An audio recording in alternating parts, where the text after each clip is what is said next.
You are listening to Let's Go, the weekly anime podcast about weekly anime from Dynamite in the Brain and Secret of the Sailor Madness. So come along and hang with the Let's Go gang. It's Dwayne. Hello. It's Niall. Howdy. And it's me, Brian. And on this episode, we are talking anime that aired 14th of February to the 20th of February 2026. Starting with Tojima Wants to Be a Kamen Rider, episode 19. It'd be an honor to die as a rider. In which it is just two lunatics beating the crap out of each other while another guy goes, "Why are you doing this? You're supposed to be friends. Why are you hitting each other so hard?" No, they are best friends. But it's just, Yeah. just that moment ever, just like they're sparring with each other, and it's just like, are you thinking what I'm thinking? Yeah, are we best friends now? Yeah. Boom. I do Full like the force. constant way that Tojima Wants to Be a Kamen Rider. Like constantly, everyone, all the main characters in it are unhinged, to put it mildly. But it keeps contrasting different levels of unhinged with different like perspectives. Because even our gangster friggin' shocker guy is, he's not. He doesn't think like a normal person. Like he became a gangster because it's the closest thing to joining Shocker he could think of as an adult. Yeah. But these two guys are at a different fucking level of like childish fantasy. I think is the way they're veering, especially and violent childish fantasy. It's I a think. Yeah. nice grounded viewpoint of a career criminal is what we needed. Yeah. Yes, because he gets upset. The pair of them get upset when Nakao goes, when you play at being Kamen Rider, you are awfully violent to each other. Well, we're not playing. I am Kamen Rider version 1, and I am Kamen Rider V3. Yeah. We ain't fucking joking about, man. But yeah, it opens up on them arriving at his house with some bentos, going like, "Hey, man, can we crash at yours? We brought food," and he immediately gets punched in the face for his trouble. Is like, "How dare you? That's for my girlfriend, the girl who got injured during your fucking thing." I was like, he escaped to save her, but all right. But then I did like his hitting him once for the girl he fancies, and it's like, and this one's for me, punches him, and this one's for me, and punches him again, and just repeatedly just keeps punching him. And it Well, just continues the theme of it for the episode of just beating the shit out of each other. he's laying into him for leaving his behind, but like, Ichiro, what the fuck have you been doing up here, man? Yeah, you've been living in the mountains like a mountain man. Like you weren't helping at all. Like Batman, the man we who know you killed your got the phone grandparents was call. there. We know you went down. We know you knew what was going on. So you didn't come running from your like mountain hideaway to come help us, then, did you? Mm-hmm. But yeah, he's taking out his frustrations on Tojima, who he's like, "Oh, I'm gonna beat the love of Kamen Rider back into you." I forget what way he puts it, but it's completely nonsensical of how that would work at all. But yeah. Yeah. We get elsewhere in the plot. We get Mitsuba Yukarisu doing some actual detective work. They are the And- most sensible, logical ones out of it, and they're also completely mad because they're researching online as to the history of the Batman and his involvement in idol stuff, idol management things. Because he's in a lot of pictures, and they're kind of like scrolling through his, I guess, his Instagram or something like that. A lot of bikini ladies in these pictures, huh? He's a real fucking creep, isn't he? Well, to protect a certain image to the fans, I suppose. No, it's a new sexier idol company here, and none of this chase no boyfriend stuff. We're all boyfriends and girlfriends here, yeah. But yeah, they come across an event that's coming up because they're trying to like track him down. But is it they're only seeing like is it like a one where you're going there to be recruited as an idol? Is it that kind of thing, or I wasn't clear on what the event was? it's just a big event because it's male only. Is the twist is that Yukarisu Right. won't be able to get in because it's a special male only event.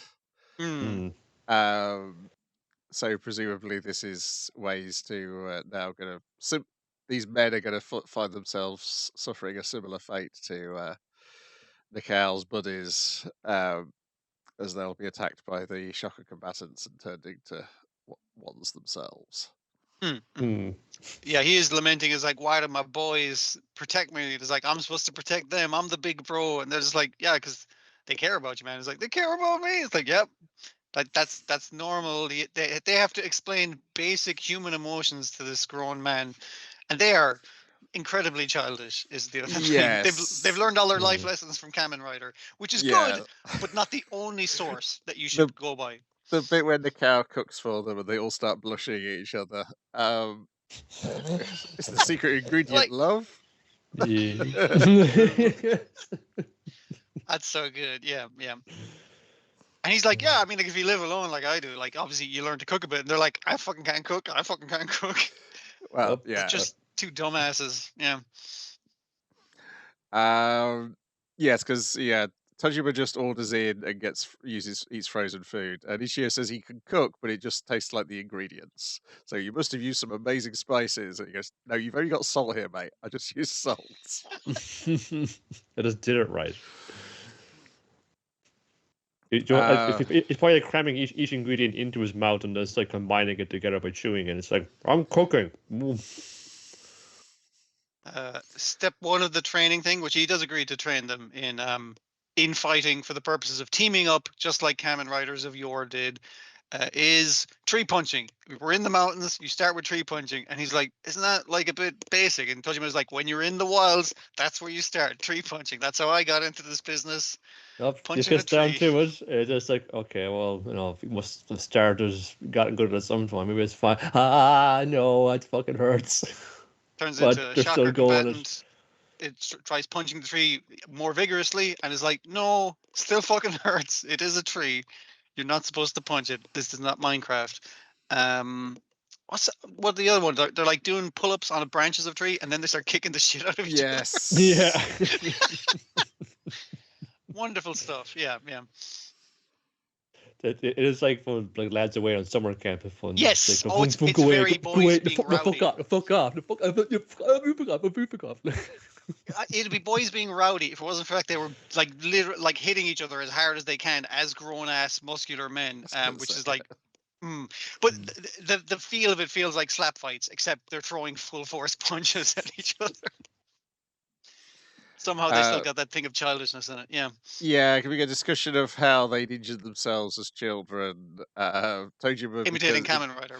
Well, no, Tojima wasn't even Oh, just imitating watching Kamen it. Rider. He was just That's watching right, episode 2, and when Kamen Rider's eyes lit up, that was so astounding to him that he fell over backwards and brained himself on a table. Whereas, whereas, Ichio, we discover this is before he knows Shocker is real. He was trying to emulate Kamen Rider V3 using a demolition ball as a the old man boxing was using a demolition bag. ball to Yeah. like swing at him so he could take the force of it. So he had Yeah. his brother swing a bag of rocks at him from the tree, which hit him and knocked him off a fucking cliff. They were doing this next to a cliff. Yes. And he ended up horribly fucking injured apparently. It's just like you told off by his grandparents, because that's the line where you realise, oh no, he was trying to become a Kamen Rider even before he knew Shocker existed. In the same way Tojima was. Just demented. And then they start discussing the discussion about how they'd be willing to die. It would be an honor to die fighting Shocker. It was those kind of scenes and the fact that all of our heroes wanted to be Kamen Rider or various writers as before they knew Shocker was real, that kind of thing, and have been training their whole life for that purpose. And I was like, did all the people who trained all their life to be Kamen Rider died in a horrific childhood accident? Like we don't see them. They're not appearing in this because they died as children under bad circumstances. Could be. I don't know. They tried to do a motorcycle stunt. It's like, bad idea, kid. And so they go do some more training next episode, and then after the credits we check in and see the Tackle's training. If she shows up again, then I think they're changing stuff from the manga, because I don't think she shows up in the next big fight. In the comic. I was glad for it to show up though, because it was kind of like, you remember treating her as like she died, and it's like, oh, it's a great shame. It was like, she's just, her legs got been fucked up, but she's still doing like the bench presses, and she's still like, I'm not fucking dead, motherfuckers, basically to the viewer, and saying is like, no, she's Tackle is still the strongest, like the episode title went with. Just like Tackle or Kamen Rider, it's going to rebuild you as a cyborg, stronger than before. But yeah, a fun episode. The animation's perfunctory this time because It's it's fine. not. There's no real massive fights. It's just a bunch of They're just lads fooling around. being fools. It's selling the jokes, which is all it really needs to do. Yes. Then we got Trigun Stargaze, episode 18. The darkest hour is just before the dawn. Very big guns being used here. It just like was it's kind of just this like ship to ship combat here. Like the Knives Gang UFO is attacking ship number 3, and it's like, oh, here's all the laser guns and rockets and countermeasures you've all like done, but it's all mostly like a ploy drug. Because what we're really trying to do is send in the landing party of Legato and like our big friend who's great at 9 lives. They need to get the shields down long enough to just basically land the guys on. That's their entire fucking plan. Get in, get a couple of plants, get Vash, and get the fuck out. Which is the plan, and the old dude is like going like, that's the plan, we're sticking to the plan, but the little girl wants to shoot them with all the lasers. We've got our what's your man's name who's like the telekinetic guy?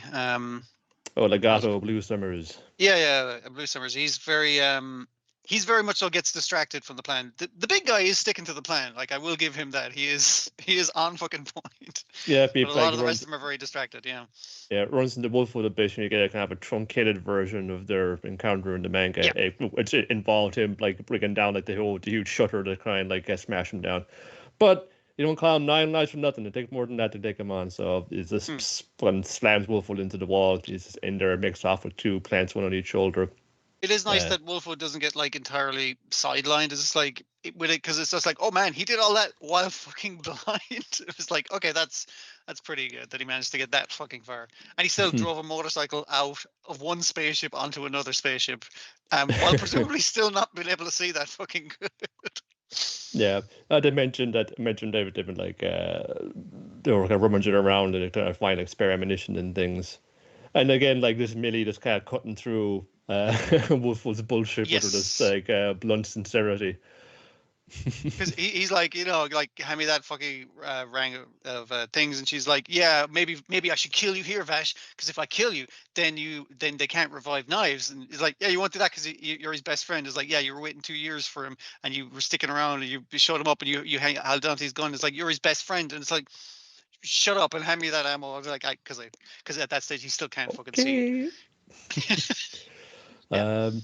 Vash quite like get the drop on Legato though. Is like, he's just like, hey, I got this gun, Someone said, yeah, and I know you're not gonna use it properly. Yeah, you just do the water shot into the ground. If you want to take me out, you gotta get me right here, buddy. Boom, telekinetic lift. I'm gonna like make you fucking realize your destiny. You're gonna be like see your potential as a weapon of mass destruction. So he starts pulling out that horrible black wing goo out of him. Getting distracted doing that, not sticking to the mission, basically, of just get Vash and bring him over here. Like the spaceship is literally parked like the next door into the big hole they just blew open in home. Yeah. Yeah, I think the little child there was meant to be Ellen Deer at the Crimson Nail, which is confirmed when launches materializes like these massive like 10-penny nails out of thin air and just impales Legato with a bunch of them. It's like no doing that without Knives to say so. Let's get our stuff and get out of here. It's pretty good. We got like 2 whole plans server. We got Vash as well. Call that result. Let's take W on this and get out of here.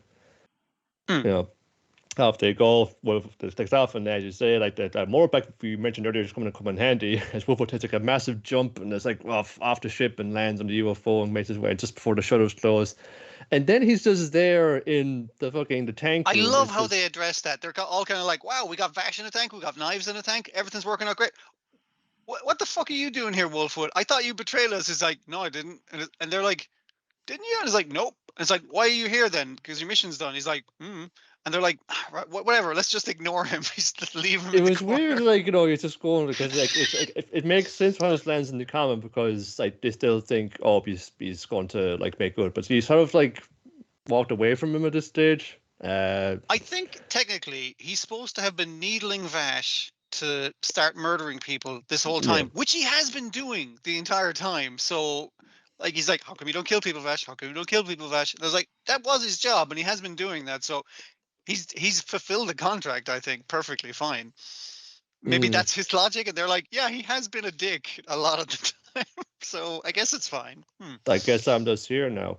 But we got enough juice to wake up Knives, so let's get down to it. So this one to juice him up, and he's up. He's ready. He's running. He's just like, oh, can you leave me alone with my bro for a minute? Just got to have a little thing going on here with him. And now he's aware too now of like the advancing colony ships going on there. So he's just like trying to go down to the big spooky villa in Oregon, and just we got all of the deceased plants are all kind of memorialized like all around the base. I don't know if it's actually them or it's just like a memorial kind of thing of them because they didn't get their best side. It seemed like they were kind of like grimacing in pain, and maybe it's just to remind them of like what the torture they went through. The suffering, yeah. He starts this like well, it's actually a piano, but it looks like an organ. But it's like yeah. And he's like tapping into the power so much he's able to extend his like knife tendrils right up into space. He starts knocking down satellites. He's going to like do a hell of a job getting these ships to land here. So everyone's like can't contact each other because they don't have the satellites in orbit to ping off of. You get the bit with Wolfwood talking to the doc where he's like, here's your medication. Wolfwood's like, I don't fucking need any. He's like, you gotta be running low. I was like, let me just top you up. And he's like, no, I'm good. And we did see him use one against the big lad. So it's kind of like, yeah, he's running out. So, but he's not taking anymore, which is an interesting thing. And he has been counting it, but I've been forgetting to keep count of it myself. He might have one vial left. I'm not sure. Yeah. So it's like, he can take more than one at once, like, and it can like increase his ability, but like the recoil off of it is too much. So you know it's going to be like, I've already taken one in this fight, but I gotta take one more to finish it off. It's going to have consequences. Yeah. Now just like as well, he's like characterizing his actions here as like, well, if it was a big fall that like brought us all here, I'm going to do like a second big fall, like like a Genesis big fall. I know is his intention like is he just gonna like just swat down the last hope of humanity on the planet here to that, or is he gonna try and bring them all here? So now you're all stranded here and you're stuck with me, and I'm going to make you suffer on this planet and this like harsh desert world for your sins. Something like that. It feels like all the players back as well. Like your one the beast is there just to see how this shit goes down. She's not actually on Knives' side. She's just curious. Yeah, no, I suppose it's the biggest thing that's happened to their species in centuries and eons. So it's like, oh yeah, sure, man. It's just like, have you been out there? There's nothing to do here. This is great crack. It's along for the ride, yeah. Yeah, like a strange shuffling of things around them. There's a few more guys who I wonder if they'll have space for them to introduce. If they can, it'd be strange, like late edition. But again, like, I thought as well that when Legato and Great and Nine Knives kind of land on their fun. Oh, okay, we're going to have like two separate one-on-one things here. It's going to be a kind of a nice little kind of gunfight encounter. It's like no, just kind of just dispense of that quite quickly. Maybe they're going to save that. That's kind of just like, oh, we'll do this later on, and we'll give it full boots then. As well, like there's also a whole like aerial battle taking place outside because it's like there's like the big ships shooting lasers at each other. There's also the same like bread up all the little like small fighter planes, and you get some cool like swooshing around. You get the obvious fucking missile circus there trying to dodge all of that. It's some cool shit, like and again, they make good use of the 3D space. Like I don't think they've made as good use since the one where Vash fights a bunch of those robots, which again use that kind of like three-dimensionality to the fights, which is especially nice in a fighter kind of situation. Yeah, I suppose they gave us that, and we'll kind of tease these little showdowns from later on, because what's a Western about a few showdowns? You gotta settle those scores, white hat, black hat. And there's mention made there of when Vash and Knives use their power, like the hair turns black, and you got No, he's got a little streak right there. Like for all his abilities, to like, he's got one there. Like, even he's not immune to this. So I see it'll last to the finish.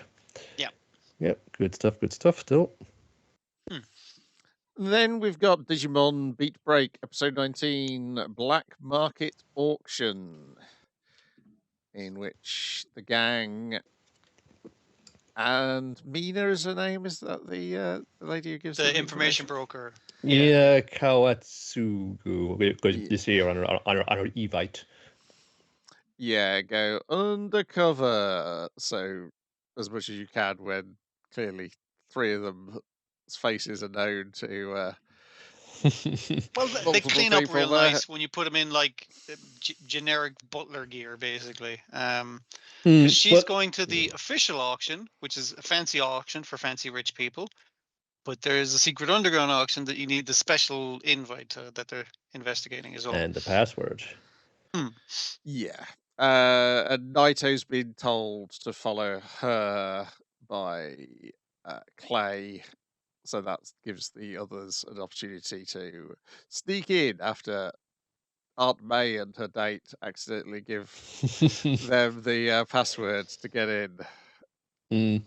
And the guy Makoto uses this, like, he gets out of the kind of the caterer, the server's like uniform, and said, "Hey, I totally belong here. These are my two hangers on. We want to go to the land of mirrors." Like, of course, sir. Please, right this way. He's like, I like the idea that back on. the rich fucking toffs like walk up to the servant class and go like passcode, and they're like, what? And they're like, oh sorry, you don't fucking know what we're talking about. And they're just like, it does seem like the kind of stupid mistake that they would make, and the idea that they're not even seen once they're in uniform. Yeah, it was a good enough way to work it. It's not just Digimon they're trading down here. They're also trafficking in people, because you need the trainer and the Digimon, Digimon, and the owner. It's like, ooh, Digimon's one thing, but people, that's going too far. But they've been told by Kyo, because Kyo didn't want to do this job, but they've been told, just investigate, don't do anything else. Tomoro wants to do something else, but they go, no, Tomoro, remember the orders. Just investigate, don't do anything else. But unfortunately, they're there looking at a girl in a cage, and he's like, come on, we're Yes. going to get her out. And she's like, no, we're sticking to the fucking plan. We gather evidence, we'll give it to the authorities that they're selling people, and then that's all we can do, man. We're not licensed Too big, for man, for his one outfit. You can't take down this institution. It runs too deep, man. Unfortunately, Gekomon was trying to cheer the child up by pulling faces at her, and he gets winched up to the auction with her, and then he sees the canapes, and it's, well, let's just start shooting Reina everybody just and says, rescue fuck it. Boom, boom, boom. I did like the way she immediately it was like, no, we're not going to do it. And then as soon as things go to shit, it's like, yeah, we're going to free everyone. Fuck it. Like, it's already gone to shit, so might as well, right? We're going to get everyone out of here now. Completely inversion of the plan. Because it's scary what she wanted to do, but what she was told was the plan. Yeah. Makoto looks relieved when Rina has decided to go along with this plan, because clearly he wanted to go along with Tomoro's choice, but is too meek to stick up for Tomoro's opinion. And she wanted to go along with the plan because, her fucking boss said that's the fucking plan. But as soon as it's not that, she's like, let's just fucking cause the maximum amount of chaos possible. So that's good. Yeah. Tactics Team 7, of course, are running security on this bit. They gotta go two ways. Like, two of them go to chase down all the escaped merchandise, as they call it, and and Raito, who's like the kind of terrorist rival to Tomoro, is there waiting for him, and he says, "Okay, we're going to fun sell this shit. You ain't getting away from me now. I'm a genius. I'm going to show it to you." To start getting down fighting then. But in comes, as Tomoro was trying to make a break for us, he's trying to dodging a shower of of crystals fired by, what's it, Ramphomon is the big one. There's the flying one. Yeah. In comes Murasame man with the save. I thought Kyo didn't want to do this job. It's like, I had a feeling you'd do something like this. Yeah, and the sight of an ultimate Digimon drives Raito to go, well, I'm going to evolve you again, Ramphomon. And Ramphomon tries to tell him, no, I'm not. You're not ready. I'm not ready, but he has to follow the orders, and he gets turned into a Asdamon. It's like a dragon without blades. Yes. Which then Raito proceeds to lose control. Instead of attacking any of its enemies, it decides to attack the small girl. And the small girl's Digimon, the Tinkermon, has to leap in front of her to save her, leading the Tinkermon to be deleted. But the Tinkermon says, And that's "Don't especially worry." bad because that was a very expensive Digimon, or it would have sold for a lot. The weird thing about the Tinkerbellmon was like, it's just like a little human. It's just like a tiny, like Yes. it's just a Yeah. person. There's no, It produces there's no little monster. hallucinogenic dust. I mean, that's going to sell pretty good. You can see why Yes. that's worth a lot of money. Yeah. It's also very funny that the Tinkermon has only just met Gekamon, and one of its first things to do is to tell Gekamon off. Because I mean, that's people's first impressions of Yes. Gekamon for the most part. I think that's appropriate. Yeah. Digimon's go, you're pretty weird and annoying. Why you like this? Yeah, the Tinkerbell takes the bullet. For the little girl, it's like, remember me as I was, alive, and like, I'm just fucking. But you'll be free. Basically, No. we do not know this character at all. Like, Well, I guess the little girl can go free now because her Digimon has been killed. yeah, What's they're the not going to use of hunt the her little down girl? anymore. And we also get the dude with the bomb, the ball guy who wanted a girlfriend. Like his bomb guy comes in for the save. He doesn't come in for the save, but the bomb guy comes in in the clinch. Yeah. Apparently That's that nice. save does not work though, because we later learn that No. they've all been recaptured. Yeah, it didn't help at all. But they at least did get the masked lady auctioneer who seems to be running tonight's show. They got her arrested. It's not so much just that they can't- got her arrested; it's that she was put up for the chop, basically. Like, Yes. she was lower management, and the She senior was management just- stayed yeah. fucking squeaky clean. He's like on the news, like, "Oh, I can't believe they were doing this behind my back. That's crazy." It's like, no, man, you were doing this, but yeah, that's how it works. Corruption. This is also as well like this request also was coming from Kawasaki, the old fellow who drives the car. It says like I couldn't go to myself because he's too shy about it. It's just like like he does he like know somebody who's like probably in that auction, he's trying to get them out. Yeah, no, it's not him. It's the government guy. Is the guy. Was it? Okay. Oh, yeah. okay. Sorry. Right. It's the government guy they've done work for before. Is that guy's name? I had looked it up because I was like, I don't remember that old guy's name being that, and I realized I looked it up and I was like, oh, it's because it's not that. That's a different character. Yes, because they're working for the Ministry in this one. So the Ministry are against the Global Union because they think the Global Union are up to no good. They are human trafficking. That's bad. Trafficking of all sentient creatures. Well, again, it's not clear that the Global Union know that that's what Clay's doing, though, because it does seem to be possibly just an operation that's happening to Clay and with Clay, and then when Kyo's discussing this at the bar, who wanders in but Clay, and that's our cliffhanger is him acting all friendly. The fucking Raito then, like, whatever about traumatizing his Digimon because he was about to phone like and beat the shit out of his Digimon. Then Tromorphon steps in and said, "Some fucking genius you are, fucking doing this." And it's also not enough that the fucking your man the Sarge just you've done disobeyed orders. You went off it. Also, going to tie you to a chair and work you over for a couple of hours for destroying the merchandise. That's what I'm most mad about. Yeah, it's the cost thing that he's really fucked up on. Jeez, it's just a real fucking piece of work. I don't see any kind of fucking redemptive arc for him. No, not for him. But I think the kids will be okay. But he's probably like he was punching a child tied to a chair. Yeah, doesn't seem like a cool guy thing to do. Yes, because like the other two, we've seen their redeemable features, and right, so you like.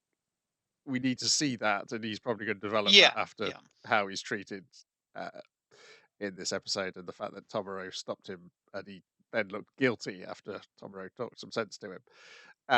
Like I presume one of the things they'll do with him getting punched in a fucking chair is cycles of abuse. Like he's abusing his own Digimon in the way he was abused, kind of like that kind of thing. Yeah, or something like that. We don't know what his deal is yet. Or he'll successfully make that ultimate Digimon, and then he himself will be auctioned off. A dragon made of knives. That's worth a lot of money. Yeah. That's where my mind went. I was like, oh yeah, are these kids gonna end up just getting auctioned off themselves? Yeah, as soon as they become worth anything. Yeah. A liability. We will see how it plays out. I'm going to guess this arc is probably going to wrap itself up before or by episode 24. 'Cause it feels like we've got to get to the rest of the 5, because we know this guy's not even the worst of them. This guy just sucks. Yeah, the other guy set off a giant monster on the city. And obviously there's the guy who's the rival who we know is going to eventually flip sides because he hates because he has a sense of justice, basically. Yeah. As much as he hates Kyo, he hates this other guy more. And then the 2 we don't know much about. Then we got Hell's Paradise, episode 19, Hindering and Restoration. Oh, so planet seems to be completely fucked. They fucking figured us all out. They even have such mastery of how they're able to rearrange like the matter of the buildings that surround us, and they basically swapped where all the locations of everything was, and they're us into this trap. Everyone's and they been did split imply up. that in the last episode, where your man, the martial artist guy, is really into feng shui, where like he's constantly rearranging the buildings anyway to be more things like that. And he's like, all those weird statues around, that was me. I did that. I put them there for feng shui. They look cool. It's not working, but it's meant to look totally busted and not really have any kind of cohesion to it. It's just supposed to look really fucking weird, and it does, right? But yeah, he explains like it's really easy to manipulate non-living things, way easier than it is to manipulate living things. And he shows this mastery by pinning the little girl's foot to the ground, not like stabbing her through the foot, but like having spikes like to trap her foot. The trapping her foot in it now. Yeah. It's just like and Gabby Mara's like, okay, the fucking plan is over. Fun plan is fucked. It's just like we go to the other plan where it's just like when it comes down to it, well, if you had to fight, let's just fucking fight them then, all right? Yeah, plan A, don't fight them. If plan A fails, fucking fight them. Because you can't get away from them is basically Can't the get problem. away from them, they will kill us. So we may as well try some stuff, because we've got some theories about how Tao might work in that. So we already know about, like, there's like, there's like the Pokemon element triangle, like water beats fire, fire beats grass. We got all that in there. What's also down to is how to kind of pierce or attack or like turn your opponent's top back on. Which, as I quickly find out, when Fujin here, it's like he's into the kung fu, so his Tao is just like it's penetrable like armor all over his body. It's just like completely kind of dense and packed, and he can't get through. But if he's got lots of Tao and we don't, it's just I kind of perceive that it works kind of like it goes around in a current or a cycle. So you just kind of find their flow, follow it, and turn it back on him. So if his Tao is circling clockwise, you kind of go with that flow and you hit him even fucking harder. And he's like, oh, I'll just make it soft there. Well, if you make it soft there, we're going to have, since Gabby Mara actually has the Tao that doesn't, it's the bad matchup he has. So he gets, you're one who has the good matchup. Now that it's weak, fucking hit him. And he's like, okay, so this is going to get more complicated. Yeah. yeah. Well, it's they using what they had before. They're no fun. He's going to like kind of conceal her presence and hide behind Gabby Mara and up with the. It's kind of like one of her glue creations, but she's learned you can imbue the Tao into like another object or weapon. She's using throwing knives, imbued with it as well. This slices him up. And that's what Gabby Mara taunts it as well. It's like, you call this like talent. No, we've only come on the island. We're able to manipulate this so well. No, this is the sum total of like all of like sharing our knowledge and the sacrifices and what we learned from that, from putting them all to use here so they don't go to waste. Because your man's trying to go as, oh, you're a genius or something like that. And it's like, no, this is because we've lost a lot of people and we've had to work hard to fucking survive. That's not, you're trying to delegitimize hard work and suffering by saying it's innate genius. And it's like, no, man, this is different. That's pretty good. It's pretty cool. I'm really impressed by that. But do you have super monster mode like I do? No, not yet. Oh, check it out. Yeah. So a weird looking flower, would you believe? I like the way this thing kind of looks. It has like I guess like a petal cowl that closes like armor around the faces. Yeah, like an armored suit. And the way it's holding its multiple arms is in like I guess kind of like your Buddhist Taoist kind of thing, where it's each holding a different like holy way of holding symbols and that kind of thing. Yeah. Or an Ashura as well, or just any kind of multi-arm thing. Yeah. take your pick. It's bad news, and Yuzuru is already like we start smashing stuff up, and Yuzuru is already like taking a shot of like shrapnel right to the gut. To the gut. Yeah, she's kind of gut shot, and it's kind of like okay. And as we had a flashback. It's like, and she's like, "Hey, if you fucking look like you're gonna die, Gabriel, I'm gonna bug the fuck out." And he's like, "Absolutely, I'm only in this for myself, and we won't fucking help each other when it comes down to it." Because I want to just get home to my wife, and this is like Gabrielle like basically jumping in front of her, taking the hit for her, and she's like, no, I'm going to grab him. I'm going to run off with them. I'm going to try and save people. Yeah. They're full of shit. They are trying to help save each other. We care about people. Oh no. Yeah. It's like fuck. Isn't that like the last like super monster that we fought? This guy knows kung fu. Like he even knows kung fu and is giant, and it's like he's tough. calm and at peace and in control of his super monster form. The last guy was like crazy, and that's why it worked to our advantage. We don't have that here. Yeah, so there's some really gnarly action. He's getting karate chopped like right down the middle. So we need to kind of test out how good like restoration of Tau can do to repair that. He's just big monster form. Kind of goes like, all right, I'm just gonna take you out of the commission. Like, yeah, chops him from like I guess like shoulder blade to sternum, and it's like, well, that's it. Gabimaru's dead. That's it. End of the show. I guess we're done. Cleaved. There's a lot of grit to these guys. A lot of grit. Yeah. You see them come back from like incredible things. And you know, if you them all, we've got after their dance partners now. She and a newer guy, you know, like master and apprentice are off there against one of them. Get to and they're all saying it's like, okay, I'm weak against that one, you're strong against that one. So they're setting up not only the dance partners, but the order in which this fight is going to have to go. Yeah. So get to Tatai and Fuji are there. Also Toma is there, so two of them come out. That's tough enough. And then in comes Chobe as well, because he said, I'll come in on your team if leave my brother alone, because I'll get him on side. Because your man's gonna like he's basically going like he's looking at he's written down the names of every prisoner and every samurai that came to the island because he got them off your man. And if their name burns up on the slip he's written, it's like, okay, that guy's dead. But like if he puts it down, it's like it's burning a little. It's like, oh, he's using up his life force. That means he's still alive. Great. And I'm gonna. He's arranged the pots in a pentagram, and he's like, if I get all their magic juice and I put it in these pots, we'll have the perfect elixir of immortality. It'll be great. So he's kind of like watching the fight from a distance by looking at talismans, and he's going like, "Oh, that fight's totally sewn up because not only is that like 3 against 3, but it's not really because your man's saying his brother's like, hey brother, join this side, like join us, and then it'll be like 4 against 2, and they're fucked." So yeah, things are looking bad. Oh, and it does also remind you, don't worry, the other samurai ninjas are on the way. Yep, just to make things it does seem like messy. this irretrievably be fucked. Is how are they gonna get out of this? And like I know from the Combat 2, these aren't all being just ass pulled as well. There's like I love that they keep flashing back.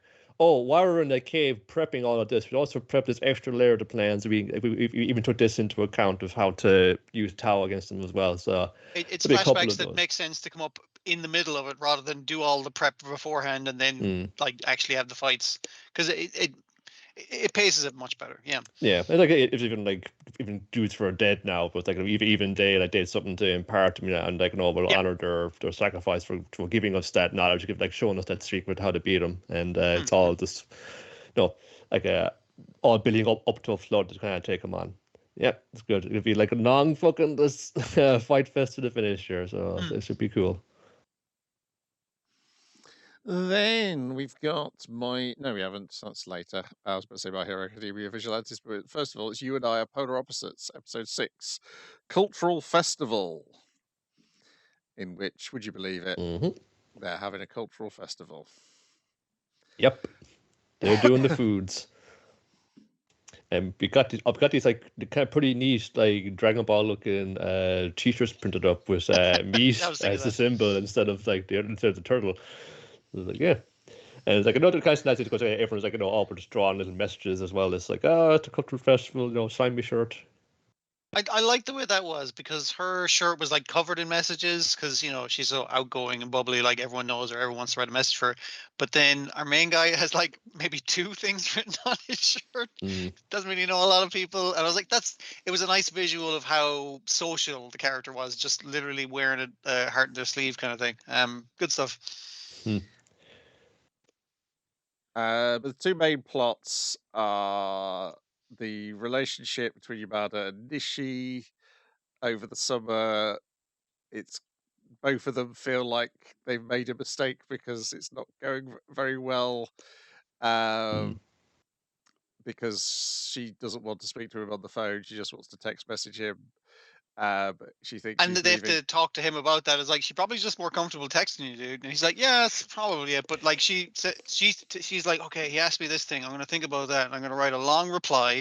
And he's like, yeah, and Bing is just back straight yeah, back. immediately back with like a short response that is a question that she has to respond to. She's like, fuck, this is actually more socialization than I thought it would be with texting.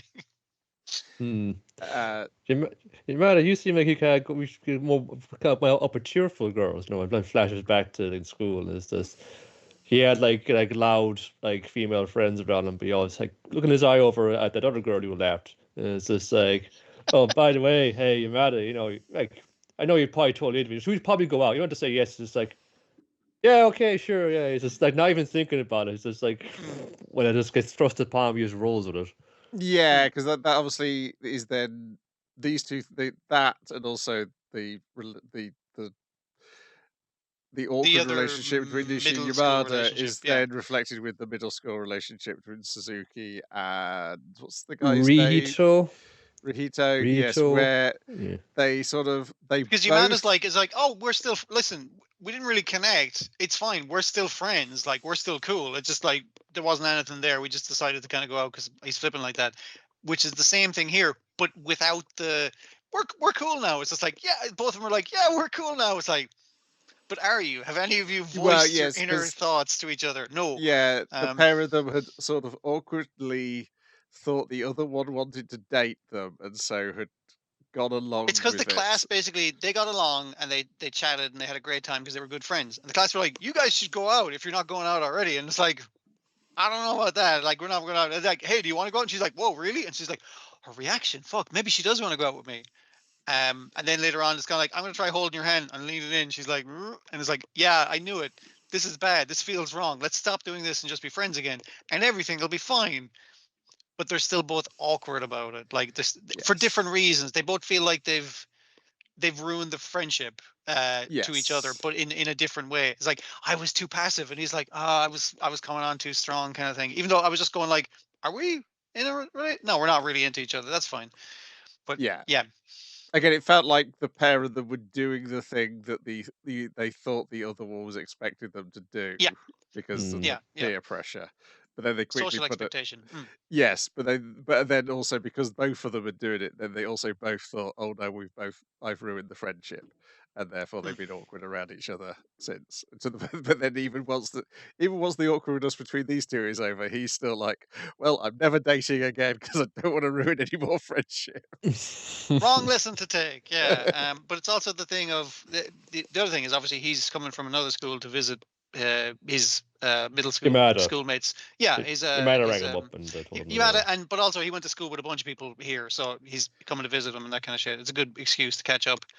But then her current boyfriend is kind of like, he's not jealous that she had a boyfriend beforehand, because that's what he's like. Didn't you have a boyfriend before? And she's like, no, I do not. Like she straight up says to him, "Was like, I consider you my first boyfriend." Me, that was like, that was nothing. Says and he's still like, but there's a closeness there that he hasn't got because he's still calling her like San. He's still being still calling her Suzuki. He's just like Miyu, Richan. It's just Miyu, Richan. And he does not just have that closeness with her. He has that closeness with every other of their old friends. Like he refers to them all by first name, like casual nicknames. And he doesn't have that. Yeah, but as Suzuki points out, when they're teasing her about them still calling each other by their surnames, she's like, "But you all call me by my surname as well." Yeah. It's not any different. This is different. It's your boyfriend, it's a different thing. Like, you didn't, because you could just like drop your honorific, but not, he's not there. But that's on him, it's something you guys write yourselves. Yeah, we also learned that Yamada had heard that they were both at the library together from Gazpacho again. Which, when we get all the additional details of them all being at middle school together, it's like, who is this Gazpacho? Because they don't know him from middle school. He wasn't at middle school with them either. I presume he's in this He was school because he homeschooled. saw them, or is he just someone about town? We don't know. Who is this man?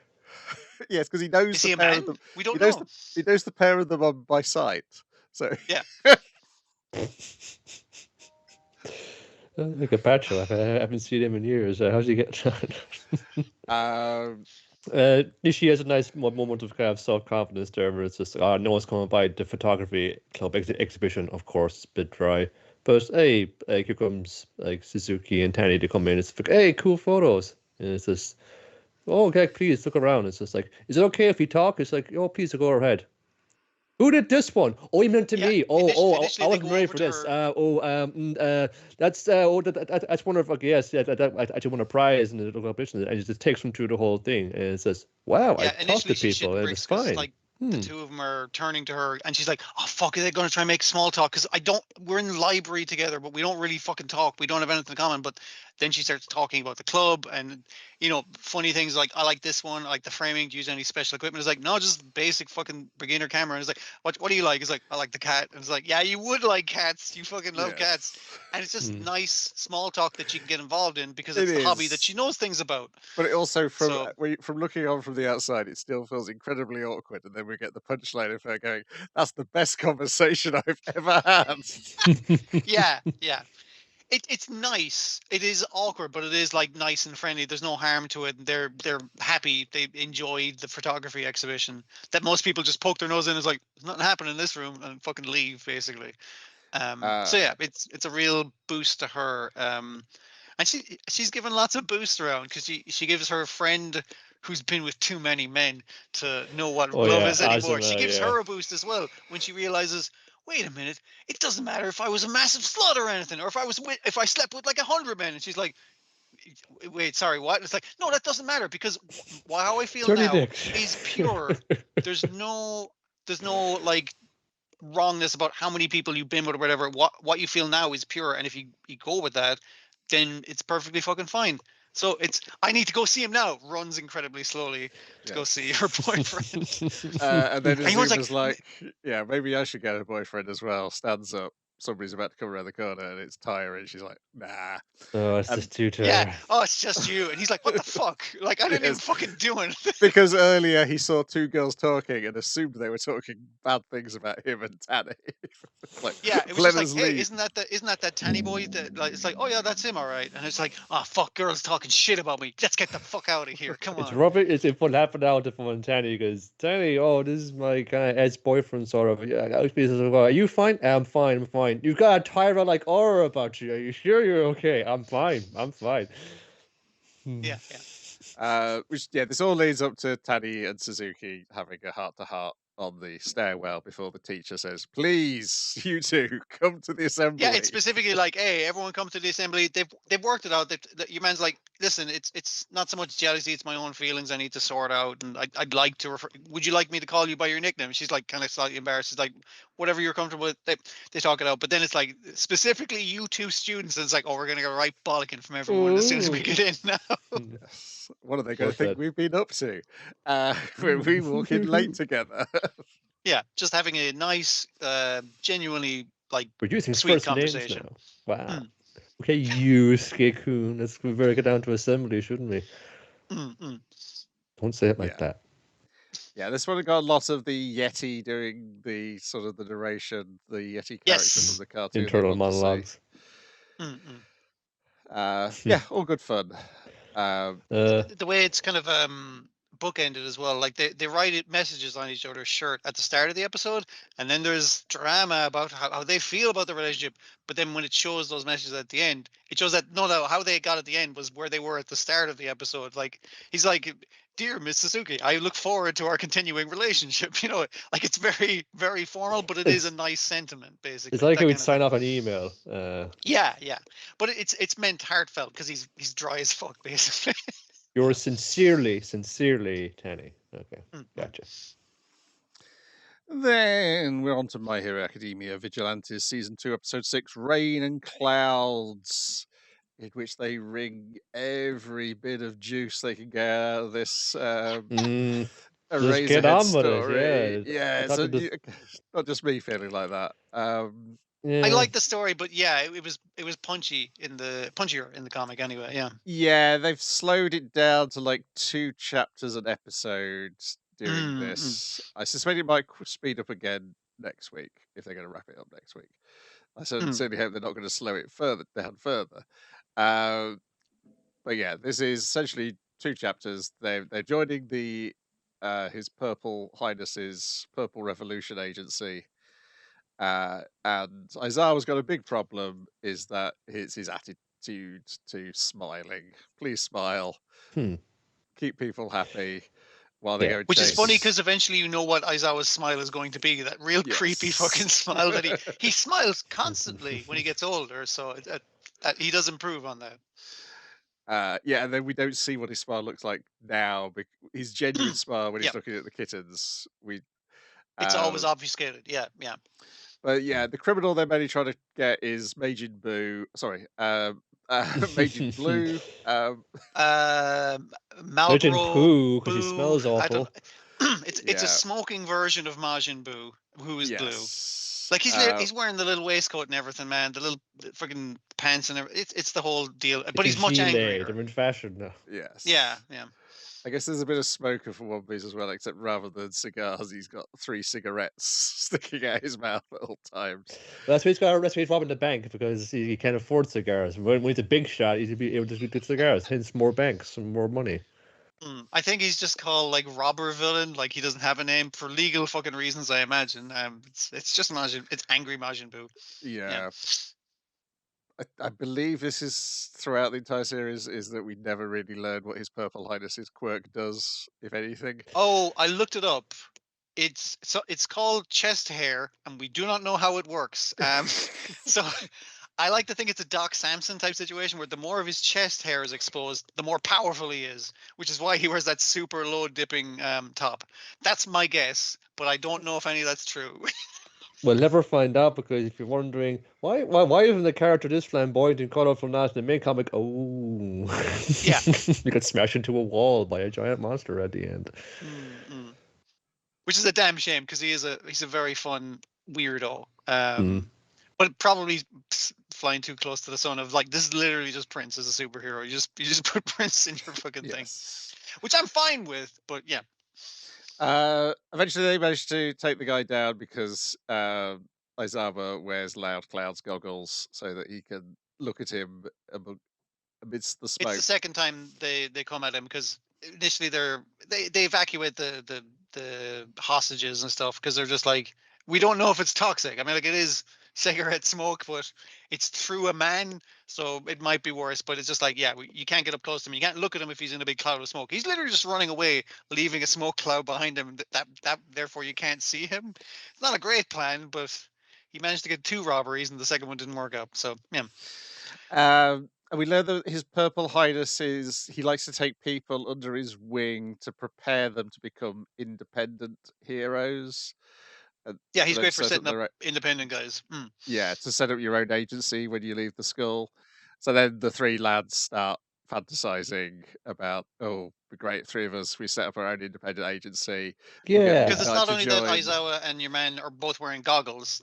There was a slight B plot where they have the guy was like, I'm copying the present Mike by wearing glasses, because I realized I shoot blasts out of my hand and that blinds me. So if I wear sunglasses, I won't be blinded by it. But now I'm going to bet you for your goggles for my against my glasses, and it's like I don't fucking care about this shit. Yeah, again, it's just like from kind of get more out of this like, with Yeah, probably a couple of but panels. I like the idea of President Mike also wearing the goggles. It's like, yeah, we'll all wear goggles. We'll be like the Goggle Gang or something. It just comes across like more less about like like Eraserhead's backstory, more like the origin of Eraserhead's goggles. Yeah, yeah. But even then, like I did like the immediate turnaround where one's like, "Oh, you boys thinking of making your own thing? I'm gonna strike independent too, and I'm gonna have a harem of fucking hot boys around me." And he's like, "Yeah, we'll join up on your fucking thing. That's perfectly fucking fine." Immediately throwing his plan out the window. It's funny. Isn't she in like the wicker chair from Emmanuel as well? Is what she's pictured sitting in, I believe. Oh fuck! Yeah, yeah, that's her vision of the future, where she's wearing. I want to say the same amount of clothes, but it's hard to tell because she wears so fucking little in the first. She's got a respect for the classics, I suppose. Yep, a peacock chair. It's telling me it's called. Yeah, I didn't get the reference still just now. It's stirred some memories inside. Yeah, but we get Eraser kind of looking to the sky, going like, "Wow, I guess I can see a future for myself now. Hopefully, a kaiju doesn't fucking attack like a big frog or something. That would be awful. That would just be terrible and just ruin everything. Which is what immediately fucking happens, obviously. Yeah, we cut to the aftermath of that. His Purple Highness has been smashed into a fucking building. Dead. Yeah. But also our Cloud Boy. He's just called Loud Cloud. That's a terrible name. They really should have workshopped that one a little more. He's really loud. Has like produces clouds, flies around. I mean, like have a Monkey King motif going on. It's pretty loud. Fucking go with Goku or something. Like it's right fucking there, and you hit him with a stick. Anyway, he's smashed as well. So Go Coffee, we'll call him.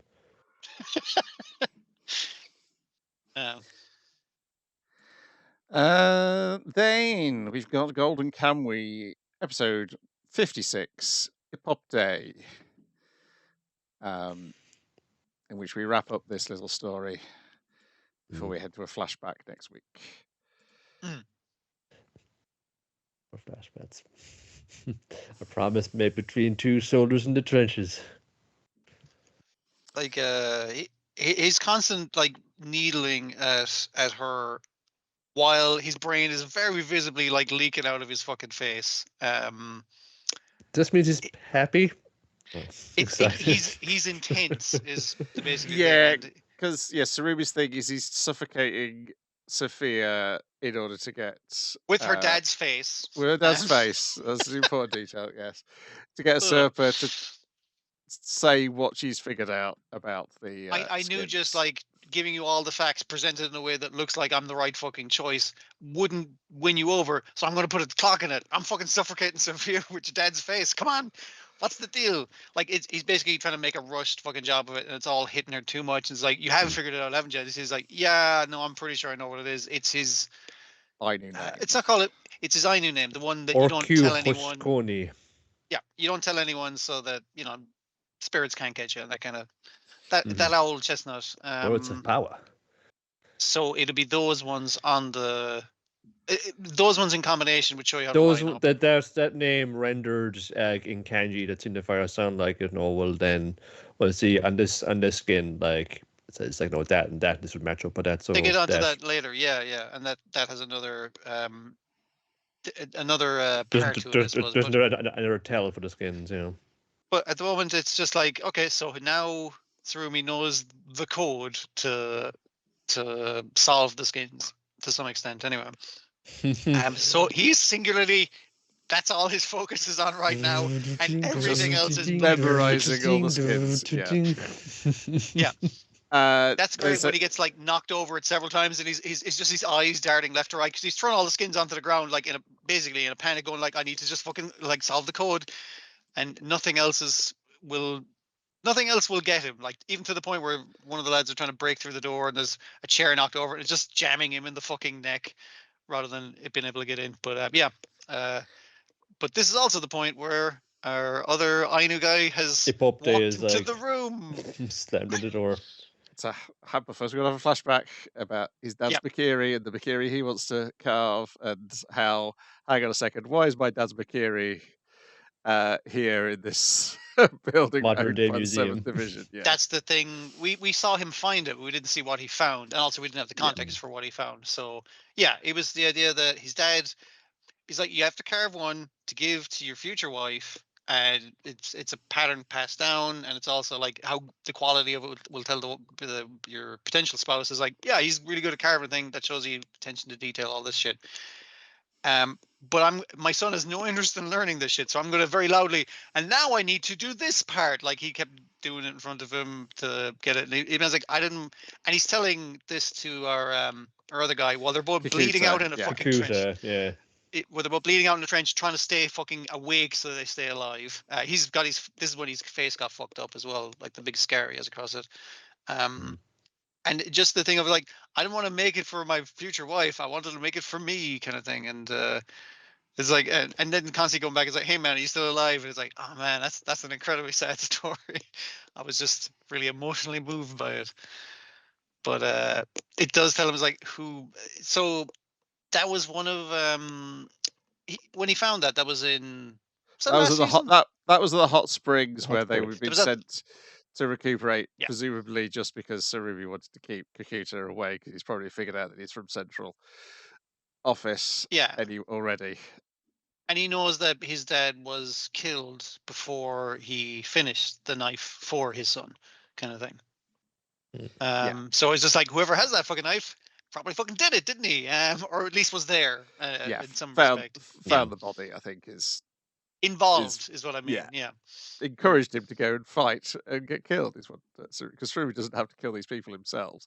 He can encourage people to get into situations where they'll end up getting killed. We also have Agata escaping Vasily again. And then, because Vasily's like thinking, it's like, is this him throwing a guy out who looks like him? And it's like, no, this was actually him in disguise. It wasn't a different guy in disguise, but he's making you overthink the situation. So many homeless men slain for Agata's deceptions. Yeah. Even him wiggling out underneath that fucking house was very cat-like to me. Like, Yes. get under something. It was pretty great. Not the weird eye thing that he has now. That's a different problem altogether. Yeah. They get away. Ipopte gives them the chance to get away. Sophia is still wearing Wilk's face at this point. In another scene of Golden Kamuy, that would be played more for comedy while they're doing the getaway, and she's just wearing Wilk's face and in the getaway beer van. Again, that's their main mode of transport for this arc. It's great. He gets shot by Tsukushima. Sugimoto and the gang pass Kakuta, who goes, "That is Norobo," and Sugimoto goes, "That is Kakuta-san." And then Tsukushima just wanders up to Ipopte on the ground and shoots him in the chest. Yeah, it's because his man is recognizing him as like, "Oh, Ipopte, are you okay?" And then just casually shoots him with a rifle while walking past him, because he's been like winged essentially. And just him going like, "What the fuck? Are we killing our own guys now? What's like?" He's not in on what the fuck is going on. I think it's not just So far. This is the one guy he likes out of the 7th Division. Yeah. Possibly is in love with out of the 7th Division. See, I did like that subtle kind of implication. I don't want to make a knife for my wife, kind of thing. Yes. It's just like, it's subtle enough, but I think it tells you enough. Yeah. And he wakes up a doctor and gets him seen to, rather than maintain his cover. Yeah, and your man's just like, like, when I recover, I'm going to join, like, the other lads. And he's like, yeah, you got shot twice, idiot. You're not going to be up for a while. Yes. See ya. But you're saved by your dad's Mikiri. And then the if you wonderful go to the thing... museum today, you can see so good. someone named Ipopte did make a knife, and it's similar in design to his family, except for one little spot, one little like, distinctive circle right here, which tells the story all by itself. Done it before, haven't they? Of showing someone survives by showing that they did something after the story. But that's a story for another day. Ask your teacher.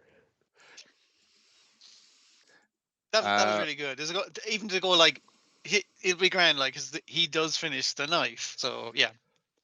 He gets that far yeah. at least. Then they're all But- sort of milling around the church. We got our big group, and now it's a race against time because Sarumi has the cipher. He has a way to get to go, and it's like they've sealed it off. They've shorted it up. He's going to be in there for hours. He's been there for hours already. Like now, he's just in increasingly bizarre positions. I like the cut between like they take the train. I was like, we'll solve the pattern on the way there, and they're like, oh, this fucking third class car isn't that good, and they kind of go to the other car, and it's like, oh, you're poor people. You probably didn't know this is for upper class people, so fuck off back to shitty fucking car. And they obviously like kick the shit out of him, have him sit outside the train. It's like, all right, this is our fucking car now. Wow, it's real roomy and nice, isn't it? And that in combination, while they're solving it, it's like, we know all these things. And it's like cut back to Sarumi, like basically like like doing a spin on the fucking ground, kicking his legs, trying to solve this puzzle. Like, yes. he'll get there. He will get there, but he's going to use his own fucking way.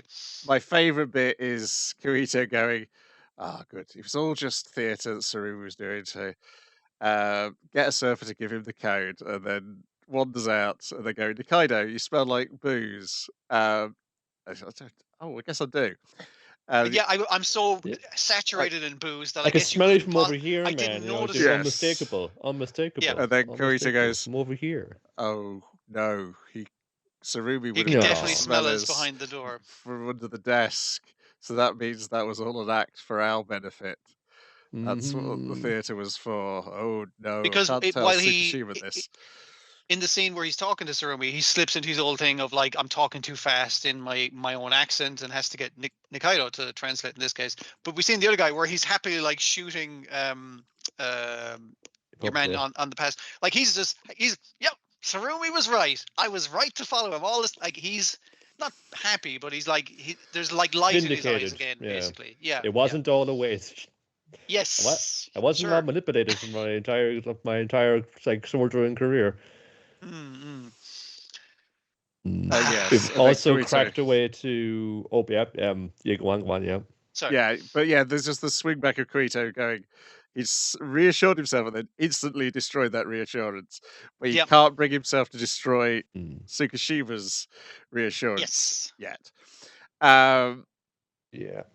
They've found a way to discern the real skins from the false ones. If I have an old family recipe or an old thing that happened once, or what's it? You get a dye from this plant, and if you do it wrong, they say it comes out like, in wrong. It could be a beautiful red too, or it can come out kind of muddy brown or even black. And it was the idea of like, if you did it like really, they mentioned like the old kimono that this wife made for it using this fancy method, but it was so finely done. It was such fine work that like one rain shower while he had an axe strapped to his waistband meant it bled out the dye because she did too good a job of it.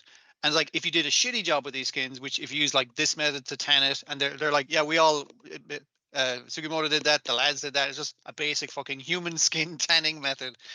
That's grand. But a fucking fancy taxidermist, man, he might use some fancy fucking gear. So if we I think that's why they leave it on the rails before they even get in the train to determine these ones are fake, these ones are real. So he mixed in some real ones to fucking confuse us. They're like, But the other thing they figure out in the train is like, when you overlay, I think it's when you translate his name, his Ainu name match the circles into Japanese onto each other, yeah. But it's also like some of the circles are katakana, some are hijikana. Am I saying that right? It's different. There's kanji. Kanji, sorry, pictograms, and then some of them are just more simplified ones like hiragana. So, but yeah, you match the two on top of each other, and they kind of mentions like, but he knew that Usurpa knew his real name. But they didn't, like, he also knew that Usurpa didn't speak that, or couldn't read that language.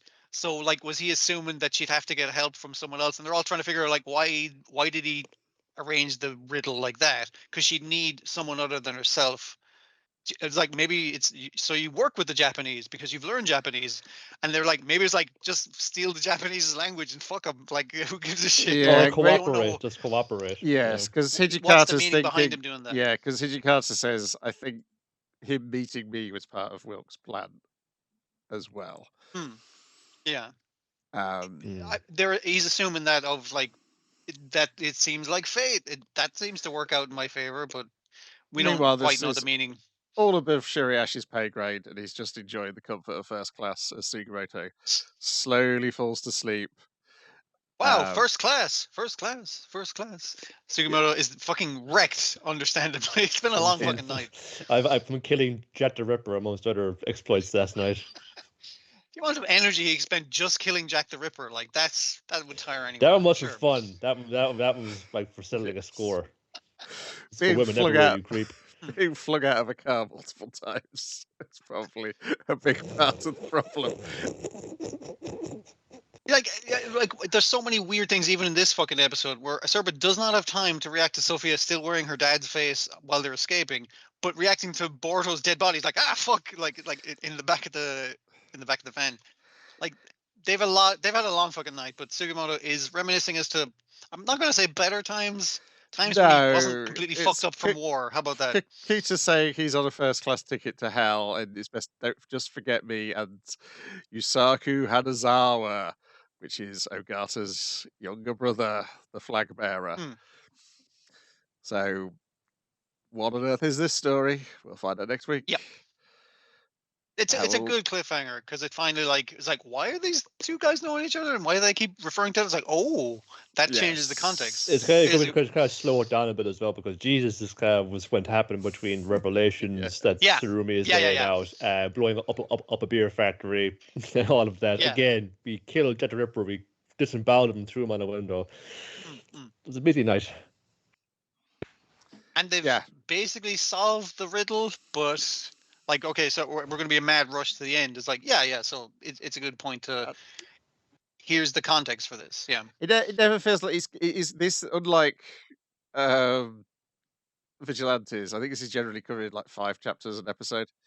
But it doesn't never feels rushed. Need to. It just feels. It feels dense, packed, in a good way, exciting. Yeah, because I think it was this week. I was like, I guess if they did make that Akira TV show, I wouldn't mind the people in charge of this season of Golden Kamuy making an Akira TV show. In terms of getting the density of the story that the film could never manage. Parallel storylines that kind of jump over each other. Yeah. Yes. God, and obviously this is a great example of parallel storylines that jump back and forth, and like a map on some skins, say. Yeah. Sure. Then finally, because there was no Jujutsu Kaisen due to sport, we're going to catch up with Ganglion from last week. And Ganglion for this week, it's the chairman of Ganglion Inc., episode 18 and episode 19. Kaijin personnel changes. Farewell, Colonel Shadow. Spoilers.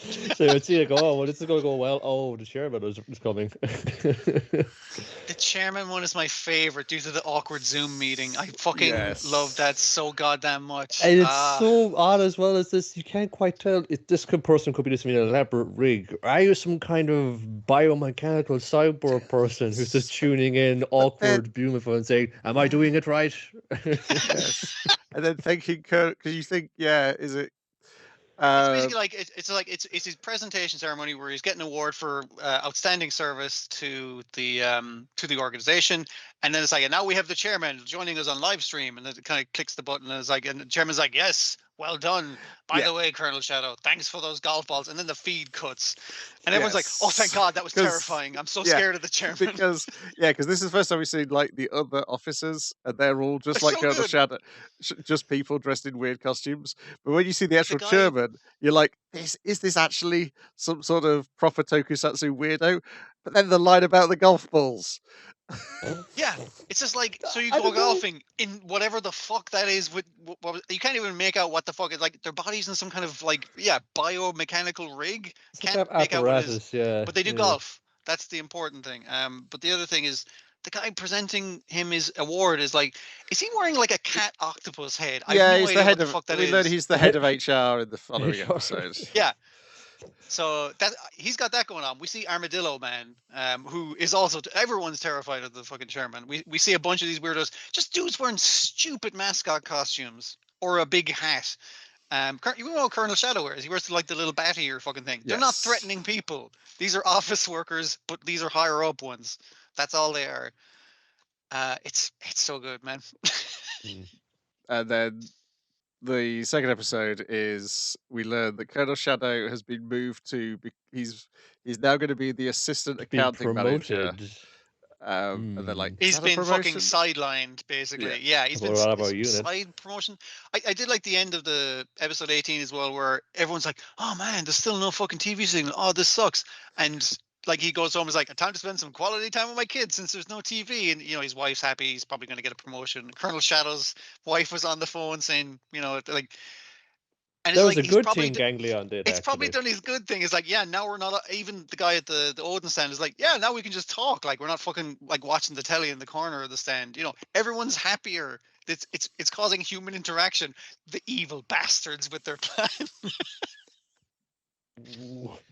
But yeah, 19 is everyone assuming that he's getting the promotion, and they're like, "Woo, Colonel Shadow out! Woo, fuck that guy! Oh yeah, he was shit anyway. He was really fucking it up." But then he comes in to clean out his desk. Oh man, this is in not in his fucking regular uniform, just in his regular fucking civilian fucking gear, like shirt and tie. Hey, so becoming the parallel. Oh, shut up, he's coming. It's the goodbye Colonel Shadow party, which Colonel Shadow is not invited to. Oh, we don't want to see him. But hey, lads, come on. Like, I guess that means the stuff where you're going to be head of the squad. The guy give us a speech. Is just like, oh, he's just ripping off, I presume, baseball manager like pep talk from Westman was in the news. Yeah. He's not. He's been leading the team pretty good, but he's not like leader material. So he's kind of riffing on other people we can use those parts of speeches from. Yeah. Mm-hmm. It's big, things like, oh, like it could be in life promotion. Colonel Shadow's wife was on the phone, they're doing okay. It's hard to pay the mortgage now, like, they're doing fine on, like, a combatant commander's salary, but it's a little tougher these days. But they'll get by, it'll be okay. And rumblings, you could be getting that job now, so it's just like, it's just like, maybe, we don't gotta get them a gift next year. Yeah, it's great. I do kind of see it's kind of reminding me of Nagao in Tojima. It's like, why does he get into this line of work? It's just like, this is the little figure of like, of like a Kamen Rider monster guy on the mantle. It's just like, oh, maybe he was just into those guys when he was watching it when he was a kid. It's like, that's gonna be my job. I want to be that when I grow up. And he got it. He got in there, got a nice entry level combatant position, worked his way up. He's got a steady job now. He's in line for that promotion. Climbing the ladder is a way. You might get promoted to a monster, so that'd be great, wouldn't it? And again, think of your costume, for the love of God. We've got you got a lot of like, well, not much competition at all. It's yours to take. You could be like the talk of the organization. Good enough costume. It's so funny, like top and end to have like Tojima wants to be Kamen Rider, which has that plot of getting promoted to full monster in it, and this, which is also the plot of it, but like in a much more like boring fucking office job way. It's great.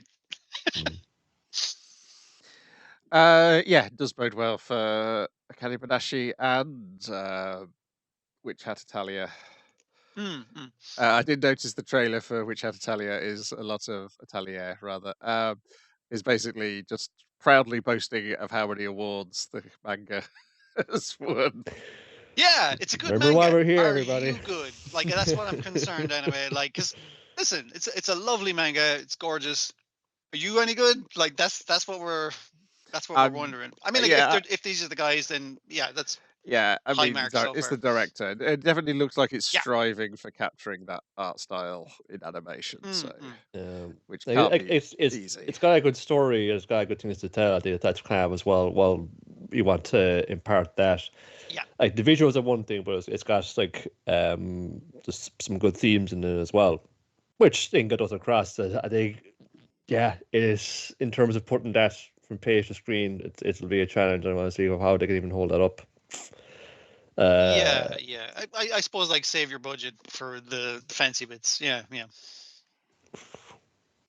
Can they do it? We're all rooting for you. We all believe in you. Righty ho, that's it for this week. Will I get to see All You Need Is Kill? I doubt it. Due to the A34 being closed the entire weekend. It's really cramped my style for my planned trips on Saturday. Damn you, Ganglion. This isn't what we discussed. Maybe they're behind all the potholes. I was wondering, are there any counties in England that currently don't have pothole problems as I was driving across country at the weekend? Because Oxfordshire and Lincolnshire definitely do have a lot. I didn't see many around Northampton though, so maybe they're on top of things, or maybe I they're mean, not like built on a swamp. if it is like Ireland, like I think it's like one dude in a truck with like hopefully a barrel, if not a bucket of tarmac in the back, and whatever he gets done in that day, that's all it's fucking getting done. Yeah, that's what it feels like. I mean, anyway, this is well probably post-podcast discussion. Unless I start a pothole Yeah. podcast, suspect that would probably do You very get that well. for free, To everybody. be honest, suspect a pothole podcast would do amazingly in current climate. Beep, beep, beep, beep, beep. New pothole located. Yeah. Just keep people up to date in the pothole doing some Podcast transpiring. pothole podcast. It's a market. Top soon on anime our network. potholes. You'll remember from saying, "Did you mean plot hole?" No, we meant pothole, and we No. will make it interesting. We'll get there. Yeah, Made in Abyss, number 1. Right. Back for more next time. Ta-ra. Bye.